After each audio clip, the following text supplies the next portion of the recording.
So the kids started back to school last week, and my husband started a second part time job.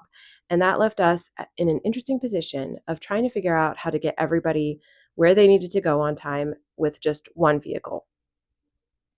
And we had a few options, and none of them really seemed like good options. Walking was a little too far for school, and it didn't look like the kids were going to be eligible for the school bus.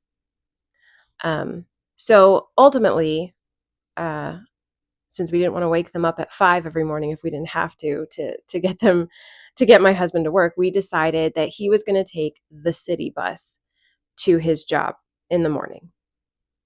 And that had been riding the city bus has been on my bucket list. I don't think bucket list is the right word. On my to-do list.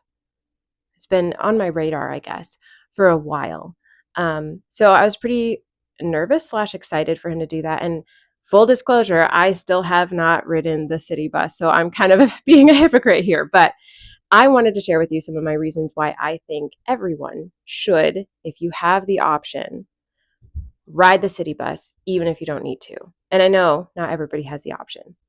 But here's a few reasons why I think it's a great idea.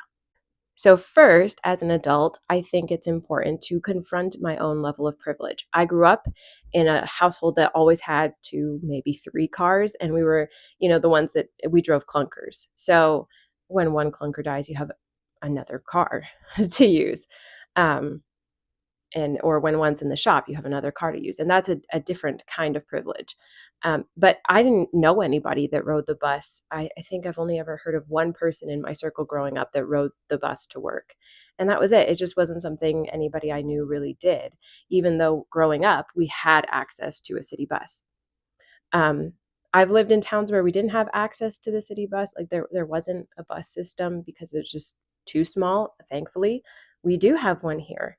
So that was pretty exciting. But there are people for which the bus system is important because out of necessity. Like they're poorer people that have to ride the city bus because that's the way they can get around because they can't afford a vehicle, or their car breaks down and they need some way to get around. And maybe they don't have a network of people to pick them up and drop them off. And so I think as an adult, I've realized that there's a certain level of privilege to having a car or to being able to be a one car family like we've been for so long. Since for 8 years I worked from home. So we didn't need the second vehicle. But when you ride the bus, which I'm not trying to say I'm super experienced at it, but even just looking at the bus schedule, if you just look at the bus schedule to get to where you need to go in our town, it's going to add some time to your route. And a lot of times you're not going to get there exactly at the time you need to be there. So you're going to have to wait around occasionally. So you have to plan all this extra time into riding the bus, when you can just get in your car and drive somewhere straight to the place at the time that you need to be there. That's a privilege that I don't think we always realize. And so for me, confronting that level of privilege and recognizing it was important. And that also kind of goes right into the second point, which is keeping that second car at bay. We didn't want to have a second vehicle. I like being a one car family.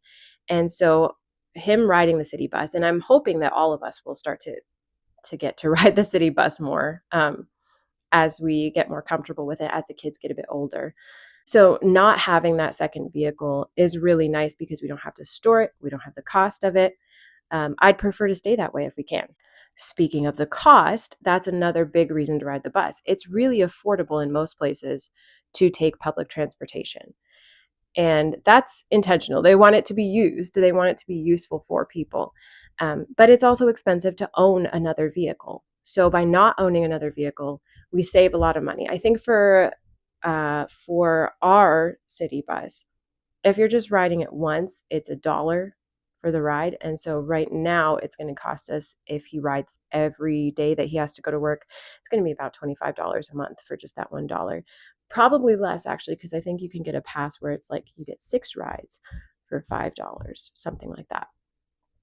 But it's meant to be affordable. And they also have like day passes for $2, or you can get a month pass or 3-month pass or something for a discount too. So it's like $1 a day if you get a long pass. So it's really affordable. And it also helps save money by not having to have the second car insurance and all of that. Another reason why I think it's important for everyone to try to ride the bus is not just to know what it's like to ride the bus in the same way that I think everybody should have to apply for government services to see that it's not just easy peasy to get government services, but also because the more people that utilize the public transit system, the more robust those public transit systems will become over time.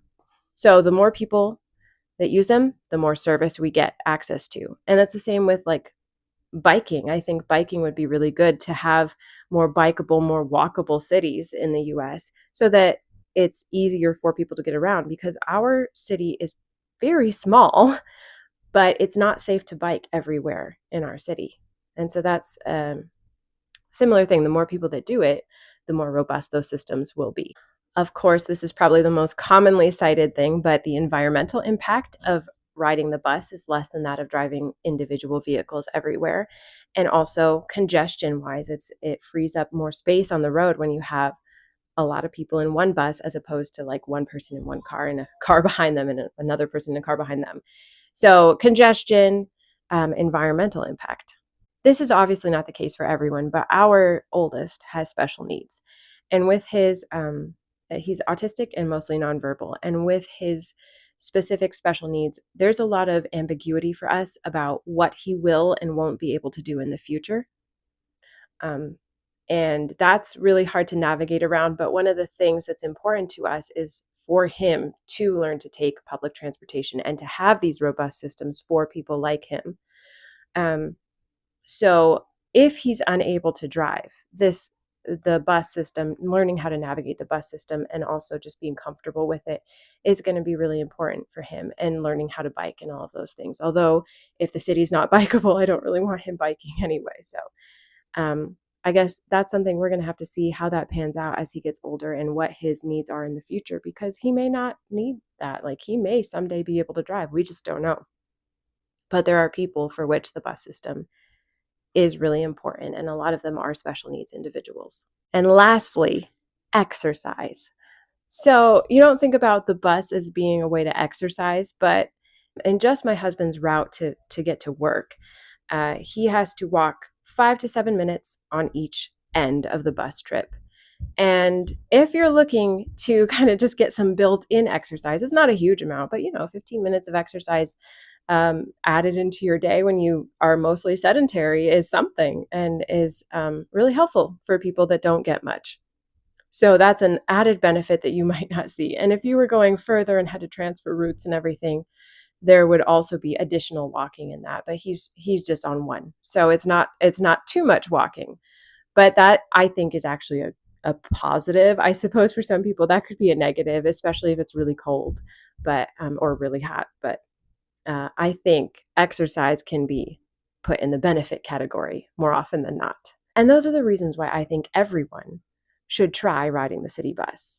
Even this hypocrite here